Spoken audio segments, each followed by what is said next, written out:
तल्लीन हो गए। भगवान को सेवा स्वरूप कंधों पर उठाया और ले चले ऊपर उडारी भर करके ऋषिमुख पर्वत पर सुग्रीव से मुलाकात करवाने के लिए।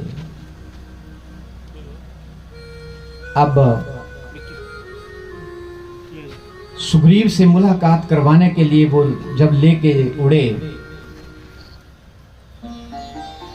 और जब वहां पहुंच गए तो हनुमान जी से भगवान ने कहा कि हनुमान आपने बहुत कष्ट किया, थोड़ा विश्राम कर लो। हनुमान जी ने कहा विश्राम कैसा, ये तो सेवा का समय आपने दिया, वही धर्म मैंने अपना निभाया।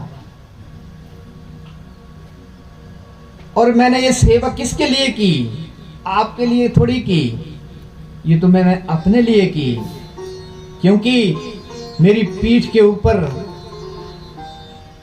इस संसार का जो भी पाप है, पाप पुण्य की गठरी पीठ पर होती है और वही पाप पुण्य की गठरी हृदय छाती के ऊपर भी होती है, क्योंकि जब भी आदमी अहंकार दिखाता है तो अपनी छाती ठोकता है।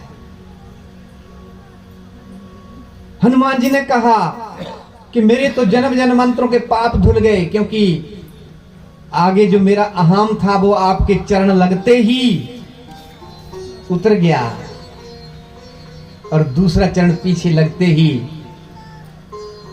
पीठ से चला गया। इसलिए भगवान के चरण ऐसे होते हैं।